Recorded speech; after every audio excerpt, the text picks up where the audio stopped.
Oh, great, awesome! Wow, it's so nice to see so many people. This is our first webinar, and this was all idea of Lydia Groves from the Journal of Ecology. This is like in this webinar, we will talk about the policy context of integrated natural climate action. And this is like a growing concern from many. No, we see that there is a growing like recognition of the need to move beyond nature-based solutions and to take perhaps a more like holistic approach.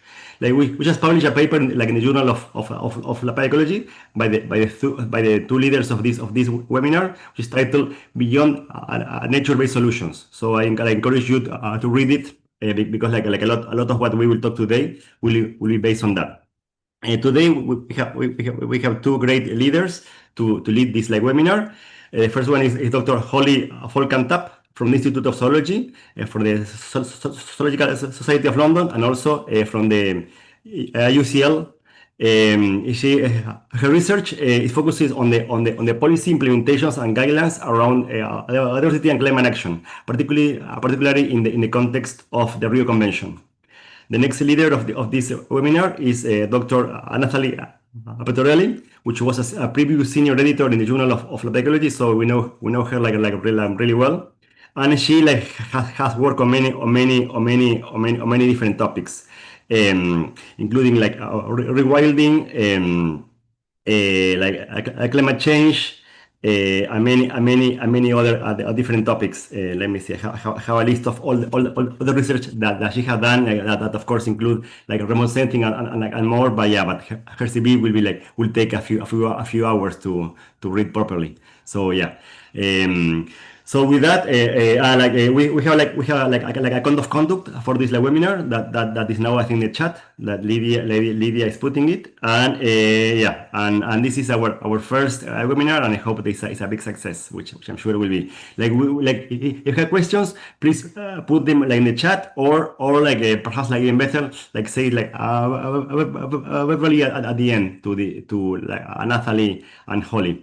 Like we will have like, plenty of time for like conversations, because I think like this topic is very good for like deep conversations. So yeah, very yeah. So like yeah, you should be ready to ask questions and to start like a discussion on this super important topic, especially with the next like COP meeting coming soon.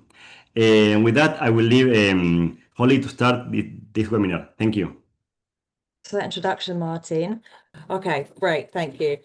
So we're going to be giving a little bit of background to the paper that came out recently in the Journal of Applied Ecology, and that was our paper about moving beyond nature-based solutions in starting to think about instead integrated nature-climate action. So we all know that the climate and biodiversity crises are deeply connected, and that it's really difficult to address one without addressing the other. But despite this, the global frameworks that we've built to tackle them are still mostly operating within their own silos. The UNFCCC has its nationally determined contributions, and the Convention on Biological Diversity has its national biodiversity strategies and action plans.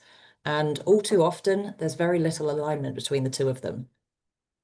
This disconnect can lead to what we call problem shifting, where instead of solving the environmental or socioeconomic issues, the policies just sort of move them around and can end up even making things worse. Over the last few years, there have been some promising movements. After COP28 2 years ago, the UNFCCC, the CBD, and the UNCCD, which is the desertification version, came together to issue a joint statement on climate, nature, and people. And this was a really promising step forward.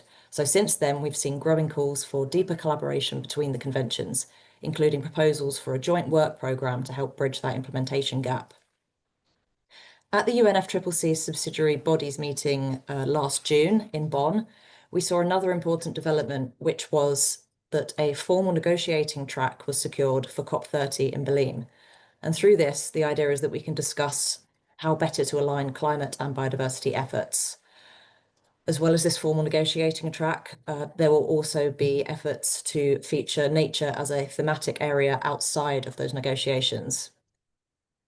All of this to say that we have a real moment of opportunity right now. If we can use this space to agree an ambitious decision text at COP30, it could be the catalyst we need for truly integrated, synergistic policymaking that works for both climate and for nature. And it's great to see that this momentum is building around climate and nature action. But all too often, when we try to bring those two agendas together, the conversation can narrow down to just nature-based solutions. And this is especially the case within the UNFCCC, where nature is generally only mentioned within that context. You can see this from the COP27 decision text, which acknowledged the link between climate and biodiversity, and then also the role of ecosystems in adaptation and mitigation. But if you look carefully at the draft version of this decision, it was meant to be about nature-based solutions, even though the term itself didn't make it into the final text until COP28, the year later. And usually when these NBS are implemented, it starts with climate goals and then brings in land use and through strategies aimed at mitigation and adaptation within the climate sphere. The Global Biodiversity Framework tends to take a more holistic approach to this, but that in itself can further highlight the disconnect between the two conventions. Even the definitions of NBS that they're using don't line up. The CBD has this additional note at the end of their definition that says that they are broader than ecosystem-based approaches, but then doesn't go any further and explain what this could potentially mean. I want to be clear here and say that nature-based solutions are absolutely vital. They're a key part of the toolkit for tackling climate and biodiversity challenges, but just like you can't fix an engine with only a spanner, you need to be looking at the rest of the tools as well, especially when it comes to dealing with the effects of climate adaptation and ensuring climate change mitigation. There's been a statistic floating around for a few years now that nature-based solutions can deliver up to 30% of climate mitigation by 2030. As well as rarely being attributed to where it came from, this is a generous estimate that raises quite a few issues. First and foremost, this statistic has now been floated for a while, but the uptake hasn't matched the ambition, and 2030 is coming up really quickly. Secondly, you have to factor in that not all of the ecosystems that were measured here can actually be set aside for nature-based solutions. Some are needed for food production, some belong to local communities, some already are doing a fine job, and doing anything further there won't increase the net impact. And in other cases, those areas that were earmarked for protection have now been degraded since then. And this leads on to the third point, which is that as climate impacts worsen, these ecosystems may struggle to keep delivering the benefits that they have promised. For the fourth impact, we can say that nature-based solutions are really a long-term gain. They really offer long-term gains, but we need to be taking action now. And whilst nature-based solutions can be powerful in a local area for adaptation or more over time in a mitigation context, they really don't tackle the root causes, and they can even reinforce them by further commodifying nature. So when we look at that 70% of climate mitigation that is needed, and we set aside concerns about what could be poorly designed nature-based solutions that might harm biodiversity or human rights, the reality is that there just isn't enough land or nature to rely on place-based solutions alone. This is even more important when you look at the latest climate models, which show that we're probably on track for something like 2.3 degrees of warming under current policies. And this is where we feel that integrated nature climate action can come in. INCA is a strategic approach that tackles climate change and biodiversity loss together. It's about coordinated, cross-sectoral, equitable, and adaptive governance that goes beyond local ecosystem projects and recognises that real change means engaging all of the sectors, not just those with the authority to manage land.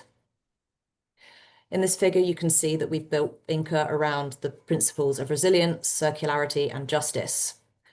It promotes interventions such as sustainable infrastructure, circular economy models, and targeted policy reforms. And NBS are a part of this. But most importantly, INCA facilitates collaboration across disciplines, bringing together climate scientists, ecologists, social scientists, practitioners and policymakers to anticipate and avoid the trade-offs that are often associated with siloed interventions. The way that INCA has been written and named also challenges the idea of a human-nature divide that is commonly embedded in some of the existing models. It treats these two aspects as parts of one interconnected system, which is exactly how they function in reality. Here are just a few examples of INCA in action. These illustrate interventions that could help issues that are currently handled separately within the UK's nationally determined contribution. Many of these approaches are already being used successfully in some parts of the world, be that on a national or a subnational scale, but they could be far more effective if they're scaled up and used internationally. You could say that INCA is disruptive to the status quo, and that could be true because it confronts entrenched interests and it calls for really bold shifts in how we produce, consume, and govern. But it's grounded in solid science, and this idea of climate and nature synergies is gaining increased attention from financial backers, and it's driven by a really clear imperative, which is that the risks of doing nothing, which are environmental degradation, food insecurity, and social inequity, are far greater. So for researchers, policymakers, and practitioners, INCA offers a transformative path forward that supports climate, nature, and people together. But as I mentioned, there will still be a lot of challenges that we need to overcome. While this is in no means an exhaustive list, these are likely to be some of the most pressing issues that are going to be facing integrated nature climate action. In a moment, I'd like for you to vote in the chat for which one you think will be the greatest challenge, be it A, B, C, D, or E. And while we're collating your responses for those, I'm going to hand over to Natalie for her presentation. Thanks, Hollie. I thought what could be interesting is to share a bit some of the reflection on the challenges of aligning the climate change and biodiversity solutions. So nothing really super hyper polished or prepared, but much more a reflection that I have accumulated over the years since I've been looking at this problem.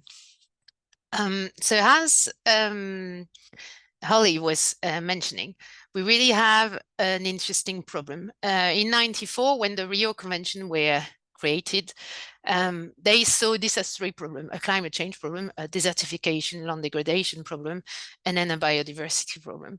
And while there was always this idea that those conventions should work together, there wasn't a great deal of structure and processes for facilitated coordination across those agenda.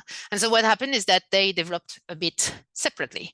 So each of the convention has its technical expert board, the CEPSTA, CSD, or CEPSTA with 2T for the Convention on Biological Diversity. They have different platforms where scientists can fit in. So there's the IPCC for climate change, there's the IPBES for the CBD. And then there is the funding of the activity under those different conventions that is generally managed by the World Bank, where a nation gives money, and then the GEF, the Global Fund, the Global Environmental Fund, decide how to allocate money to support those various program. And so we have separate conventions, separate budgets, separate action agenda, separate scientific platform. And although there is a joint liaison group, which has been existing for quite some years, this group doesn't really meet frequently. And so whenever there's a recommendation put forward for something that would be relevant for more than one convention, all the convention, all their COP have to support that decision or view. So what does it create in practice? Where it creates a number of implementation gaps, whether it's about aligning the biodiversity action plan with the NDC, which is the carbon credit, the carbon budget, or the NAP, which are the adaptation plan. So all the synergies that could exist between those targets, which do exist because climate change and biodiversity loss are intertwined crisis. There's no process for trying to build on those possible synergies. There's no real communication channel for addressing knowledge and finance gap or to achieve those shared objectives. There's no real measure in place to address and deter harmful climate action.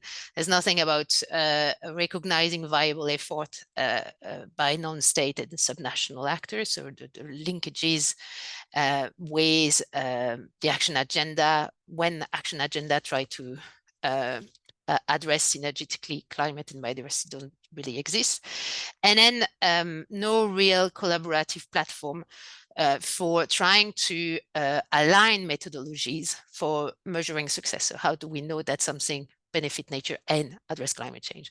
And how do we develop those methodology to agree that this is beneficial for both? Once you have looked at those problems of structure, processes, and infrastructure, ultimately, when you want to find synergies, you need to find common denominators. And one key common denominator is ecosystem, because ecosystems, these are the ones that deliver services, including climate regulation. They are the one that is one of a critical goal for the global biodiversity framework. They are really important for adaptation, as well as potentially disaster risk management, and within the focus of the One Health. And now it's clear that ecosystem can help with alignment when considering place-based solution, but we don't really build on that common denominator. So to give you an example, many countries haven't adopted a global standard for monitoring their ecosystem. And if you want to read more about this, we just have a paper out in Trends in Ecology and Evolution on this. As Hollie was saying, ultimately, it's good to look at place-based solution, but we also need to look much more than that, because synergies will be developed by tackling the drivers of the crisis, and the driver of the crisis are not always place-based. They have to do with economy, with justice and fairness. So having this ambition needs to start to appear in text, decision, and way of thinking, which we are not doing yet. And then, as I was mentioning, it's not just about national and governmental effort. So it's all good to look at those UN conventions, but these ultimately just relate to what parties, so countries, are happy to do, governments are happy to do. But in a lot of situations, civic societies, local communities are happier to do much more, much quicker, much faster. And these are generally coordinated through what's called action agenda. Now, each UN convention has one. The most developed is by far the one from the Climate Change Convention, which is called the Global Climate Action. And then the CBD has one which is much less organized, and the UNCCD has one that has been launched very recently, which is called the Riyadh Action Agenda. These action agenda are very different way of functioning and monitoring, and to which extent, and the extent to which we capitalize on them, and we create standards to make those synergies happen more frequently and be effective, is something that we're not giving it enough attention. So for the moment, there's very few people that are really looking at what's happening in those action agenda and how to support the effort by anything that is outside government. Ultimately, when you take a step back and go even bigger perspective, nature is just one priority within many priority, whether you think about infrastructure, energy security, food security, housing in the UK. These are all important priority, and it can't be one over the other or trying to systematically create narrative where one is opposed to another. The point is to try to weave them in and be cognizant of those different priorities so that they can be weaved in successfully. And most of the time that doesn't happen, because while the climate and the nature communities are not sufficiently connected, think 2 seconds about the housing department, the energy security department, all the others department that are trying to fulfill those priorities, and their extent to which they think about nature when they are trying to develop targets. And then we have a problem of valuation. So ultimately, our economies are based on models where we lose at the value of destroying nature versus the value that we derive from destroying nature. And if those models are not well calibrated, for example, if you get way more indicators of the benefits of doing something that ultimately is linked to destroying nature, as opposed to the valuation of what you get from nature, you're always going to get systems that tell you that destroying is okay. And so our understanding of the valuation, the value of nature to people and how we measure that is not well integrated in those economic approaches, which means that most of the time nature is either not visible or loose on the math. And then there's a problem of time. Ultimately, when the three Rio Conventions were designed, they weren't the sense of urgency that we have now. And so many could argue that they were designed to build consensus, grow slowly with quite a bunch of institutional inertia. And so as the crisis progresses, there's a real sense of paralysis sometimes. Again, there's a really nice paper, a comment in Nature that was published yesterday by Kim and Bridgewater, talking about this paralysis in institution and how it was particularly visible when negotiating the plastic treaty.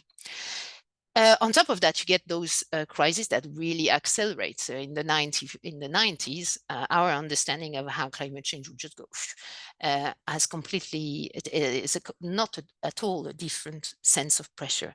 And a lot of the time, some people have a difficulty of seeing how much that sense of urgency has accelerated, which makes and different level of urgency for different crises, which makes sometimes the alignment a bit difficult.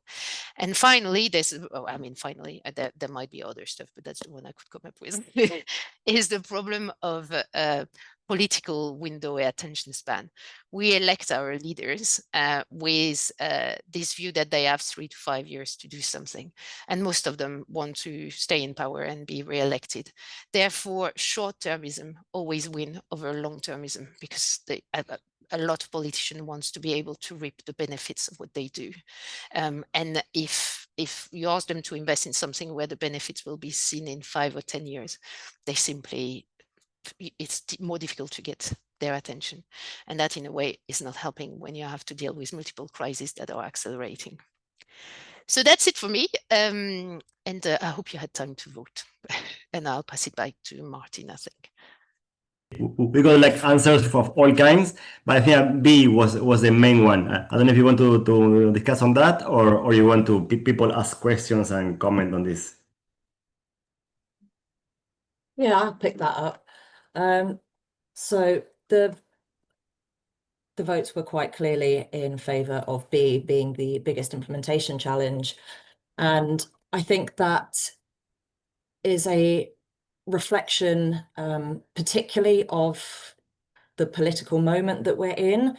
I think perhaps if we were having this conversation in the end of 2015, straight after coming from the Paris Agreement, I think that would not potentially seem like the biggest challenge, because that was a point where there was a lot of enthusiasm for particularly climate action, and it felt like the world was very keen to work together on addressing climate change and also biodiversity loss to a lesser degree, but that same momentum of moving forwards.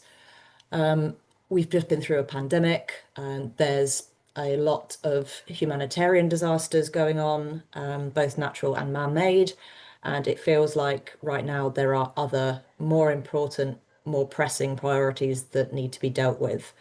People have less money than ever, people are uncertain about the future, so it can feel like climate change is not necessarily what is the most important thing to be spending your political time working towards. And I think part of that is what Natalie was touching on by saying that the investments that need to be made now to ensure safe futures further down the line, and with the rapid turnover in who's in charge in a lot of cases, can make it hard for those promises to look appealing. Nobody's going to want to put that on their manifesto if they say it's going to throw some costs up now, but in 10 to 15 years, everyone's going to be better off for it. So I think that is probably the reason that B has received the most votes at the moment, from a political perspective and from a general public having other concerns on their mind that are more visible at this particular moment in time. Although that said, with the extreme weather and things like that we're seeing more and more often, I think we might be potentially coming up for a change in how visible these things are once again. I think it would be good to hear from Audrey, because she is skeptical that B is the biggest challenge, and she sees it more as a problem of short-termism and institutional inertia. Audrey, do you want to come in?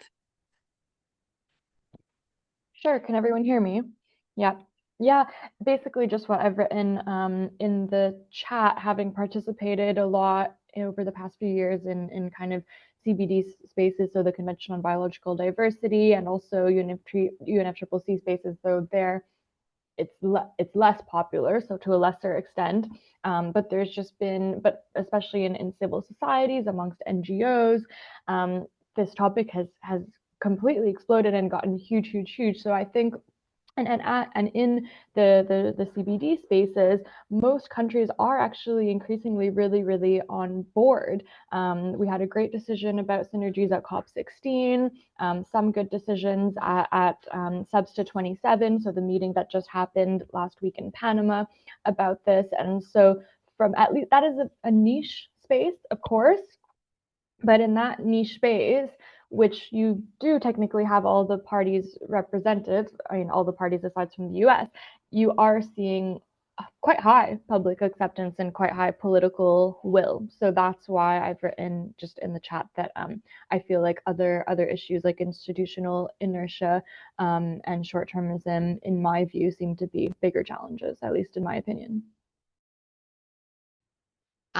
Mike, do the panel think that B includes well-financed lobby group influencing political decision-making?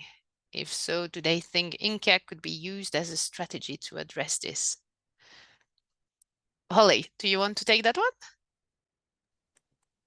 Yeah, okay. Yes, I do. I do think that B includes the well-financed lobby groups influencing political decision-making. Obviously, that sits on both sides of the argument, but I think the amount of money and power definitely rests on one side of the fence more firmly than the other one. A big example of this that comes to mind would be the response to the Eat Lancet report from, I think, 2023.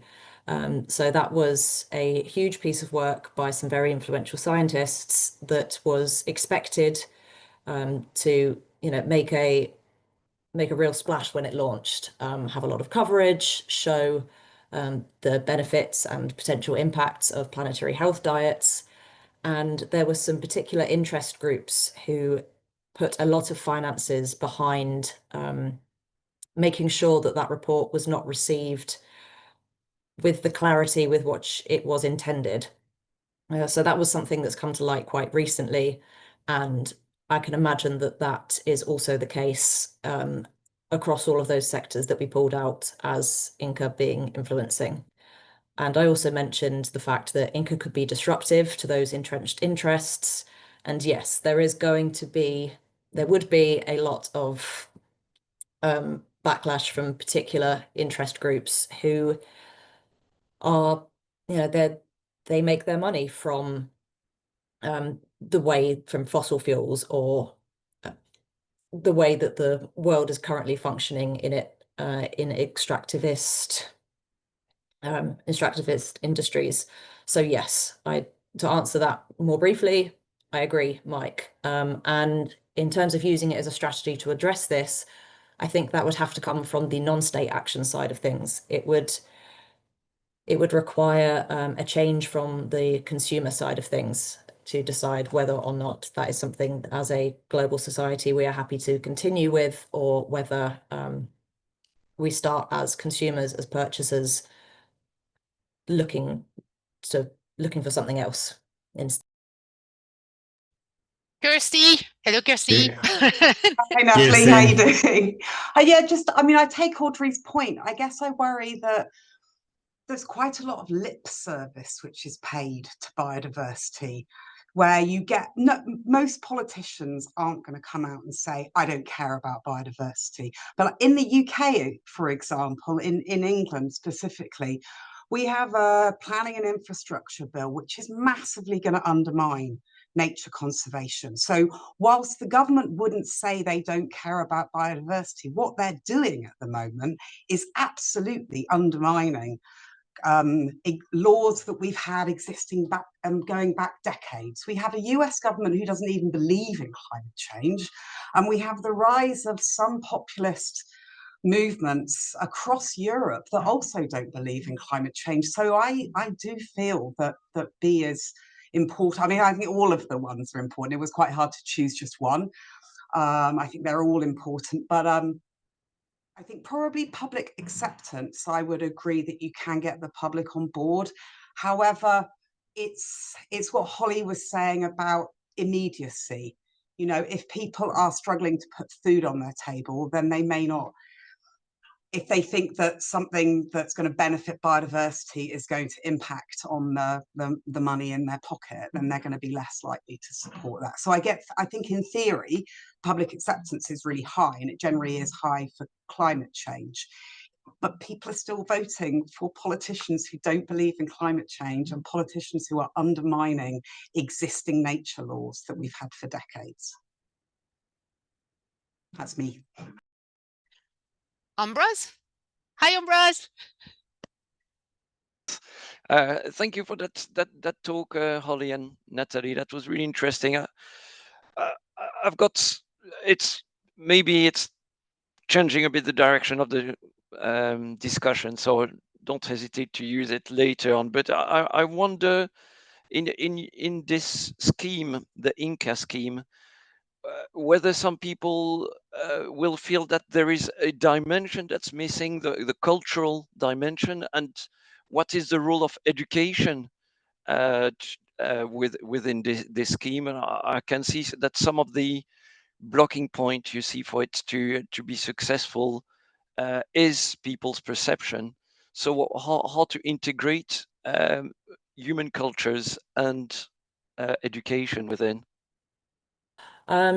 Education is quite clearly a very important aspect here. For education within schools, so part of a curriculum, but also education later in life of those who've already, those people who've already been through school, particularly those who, did their schooling before climate change was ever on a curriculum. And there is a education difference that also tends to align with other socioeconomic factors. So it's not unrelated to that. And the education side of things is, again, difficult when you have those other lobbying type influences that we mentioned previously. And to be honest, I really don't know the solution to this one. A sort of One Health focused education, starting in schools. So looking at it not just as hey, this is a science problem, but this is a science, it's a sociology problem, it links to history, really having a really coherent curriculum from young could help, but that's going to take time for that to trickle up through into society. So education of the adults who are already voting and who are already in some places making these policies, that's a much more difficult one, because lots of people's education is coming through the media these days.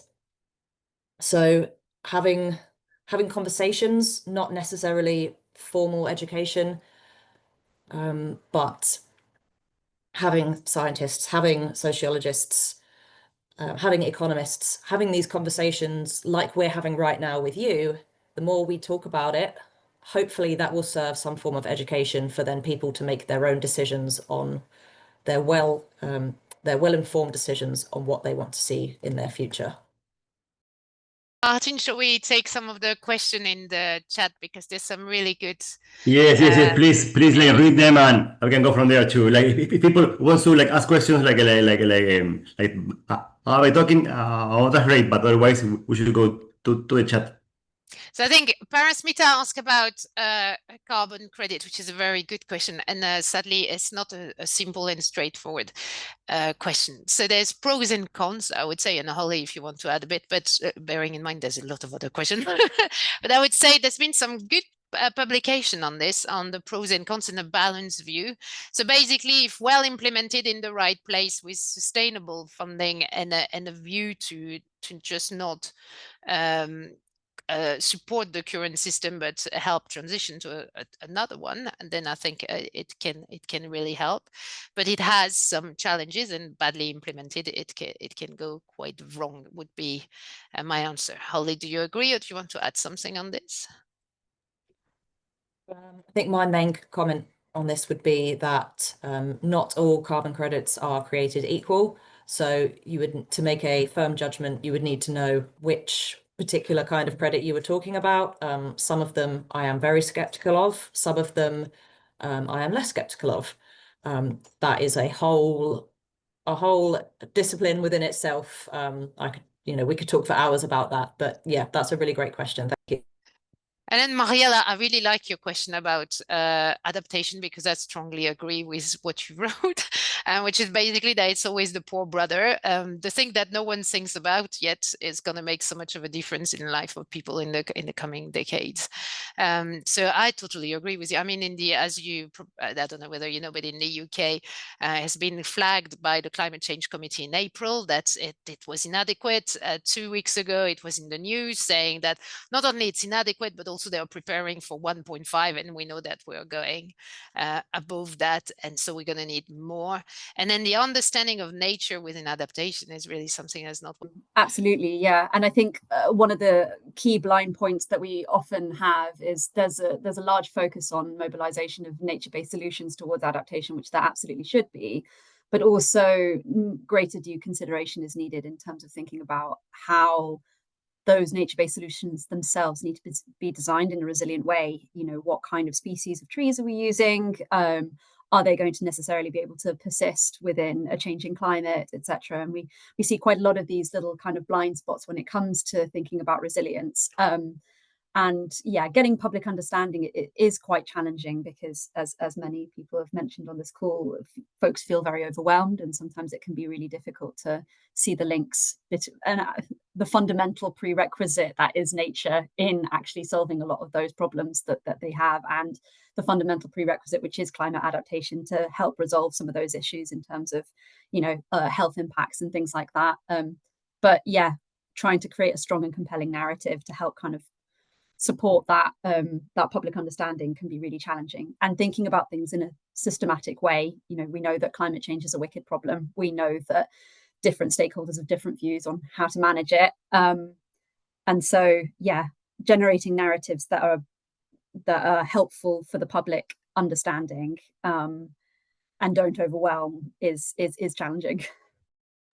Absolutely. I'm going to also go to Audrey's question about what me and Hollie and others think about the most promising and effective solution going forward. So my view on this is that there is no magic bullet that will fix everything. It's actually everything that needs to give some attention. I think it's about coherence across those different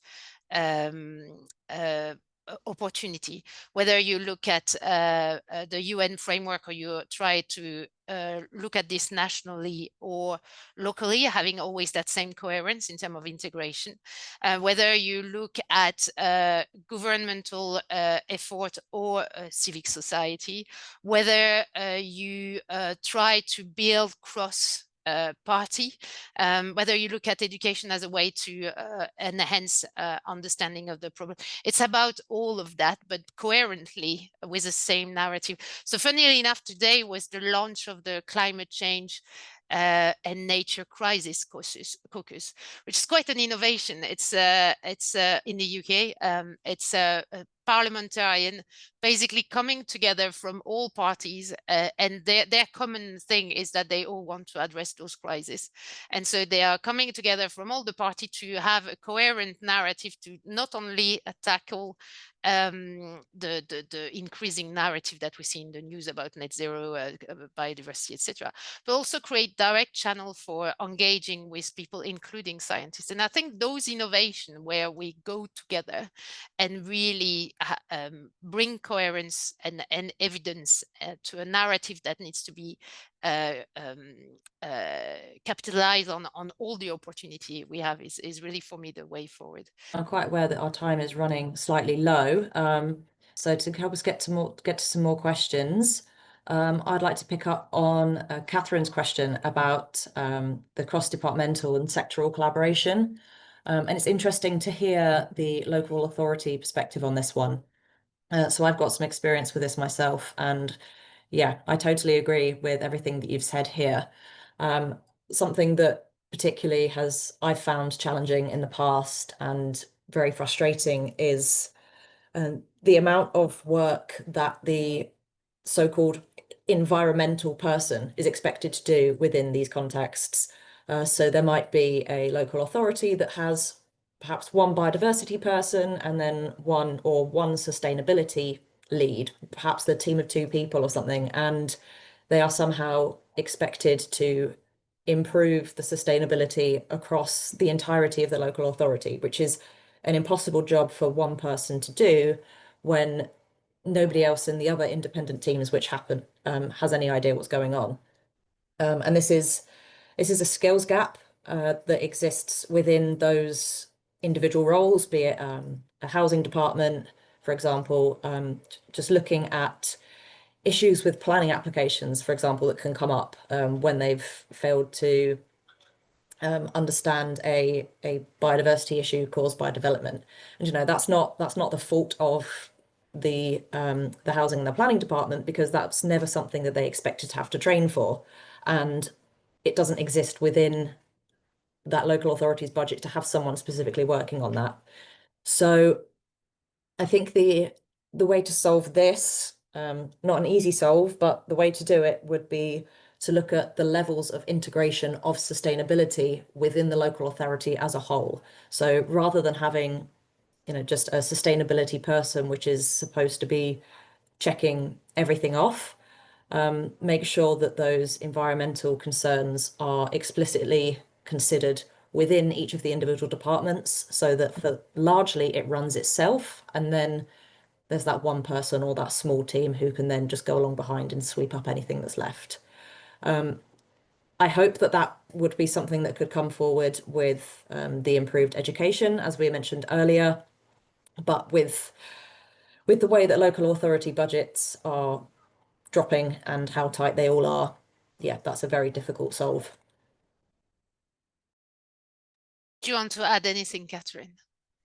I just wanted to agree, but also, yeah, sometimes it's a situation of, we're lucky in my local authority to have a few more than the 1 or 2 people working on it. But even then, when we've got people working on climate change and other people working on biodiversity and other people working on air pollution, other people working on climate resilience, and it's very, very difficult to coordinate, even between a relatively small team or, let alone across a much larger local authority. So, and also, sometimes you have to make a decision and it's not going to be good for everything.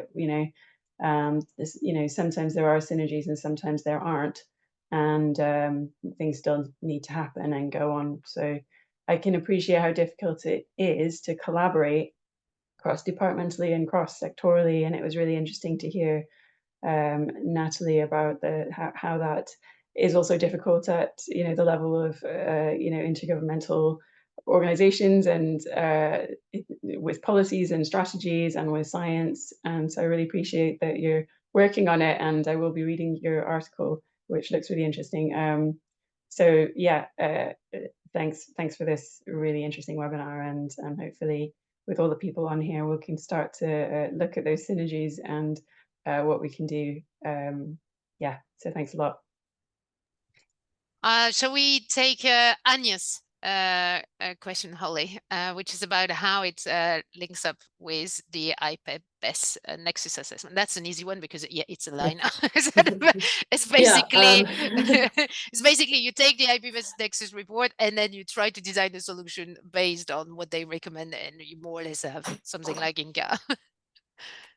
Yeah, that was a key reference in the paper. So hopefully it aligns very well. That's that's the answer to that one. And then there is Echel's also, I don't know whether you have seen it, who said, I want to ask what is meant by Inca's cross-sector effort going against the interest of certain group. Are you talking about it going against the interest of extractive industry or climate and biodiversity group who are currently working in silos? Holly. Yeah, so that's, I think I possibly mushed some words together there, if that's what I implied. But actually, having thought about it, I guess I kind of was talking about that, and the answer is both. So just to put this back into context, some of the cross-sectoral changes that would be made as part of Inca, I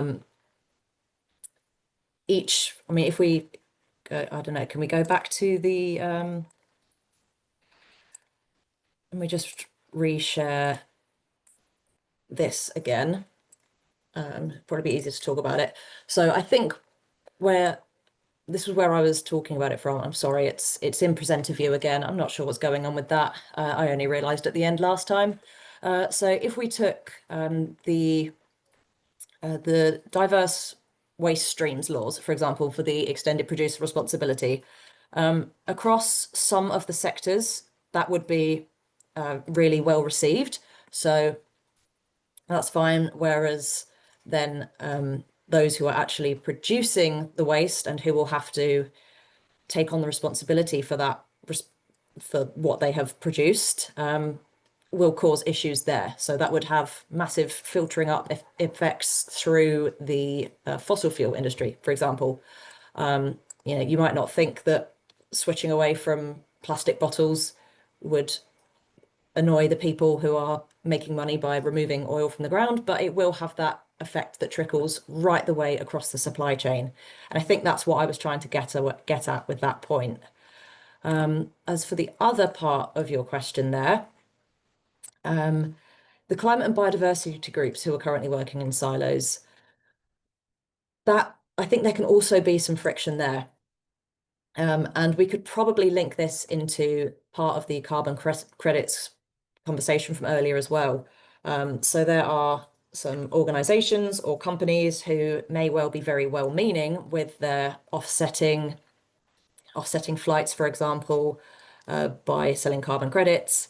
But then if it later turns out that a biodiversity-focused organization comes along and says, you've built this monoculture here that has removed this endangered frog from existence, that can then cause the friction between the climate and the biodiversity groups. So even when the steps that are taken are well-intentioned, you can have those unintended trade-offs, which can then lead to that friction between climate and biodiversity. And there's also potential for fighting for funding as well. If you're handling these things independently, then there is a set pool of resources that is available for either climate or biodiversity projects. And the way that it's currently set up, I think they're more likely than not to be fighting for that limited pool. Any more questions or things that people want to bring up? Is there a way to reuse to help the situation? The Welsh government 5-way of working approach for some public bodies, we need to ensure that they are considering collaboration, integration. Yeah, I think there is a lot that already exists that isn't being capitalized on, or that could be interpreted or used in a different way to help improve coordination. I think so recently I said we were writing a paper on no, actually, there is a report on ecosystem that should come up next week, published by the British Ecological Society, and in it we're talking about the importance of ecosystem. And so the ecosystem approach, which is one way to think in an integrated way, by thinking about all the services, the delivery of services, as opposed to focusing on specific species or specific habitat. That ecosystem approach has been proposed in early 2000, has been there for 25 years, but and it is a huge framework for the CBD4 implementation, but most of the time it's not really capitalized on. So I think as we go into a situation where we really start to understand the interdependency, the intertwining of things, and how there needs to connect the dots, coming back to those more collaborative, sometimes older frameworks could really help. So I don't know, Len, whether that answers your question, if you have to second, but definitely yes would be my answer. Yeah, sorry, I'm aiming at the humans more, actually. Okay. I was picking up on concerns that the organizations that we have are siloed, and various other descriptions, and the way that people think. I'm not saying that the Welsh Government's approach is perfect, but what limited experience I've had is certainly a step in the right direction. I mean, I was also thinking about human in my response, because that ecosystem approach basically say you think with human or part of ecosystem. But I mean, it would be really good to hear from other people if there are things like that that they think could help. But my view is that most of the time it's not about reinventing the wheel. It's mostly about using more effectively what we have, or rediscovering the wheel. Hollie, is there anything you want to add to this? Yeah, two follow-up points on this. Firstly, with the Welsh Government, I remember when I was learning about waste policy several years ago now, being just incredibly impressed by how the Welsh Government handled that. So if they handle integration and the 5 ways of working as well as they handle waste disposal, then I'm all for it. And secondly, it's interesting that you've pulled out the ecosystem approach stuff there, Natalie, because I was reading that when the Global Biodiversity Framework was published and made public, there was quite a lot of responses from people who were saying, why all of this focus on nature-based solutions?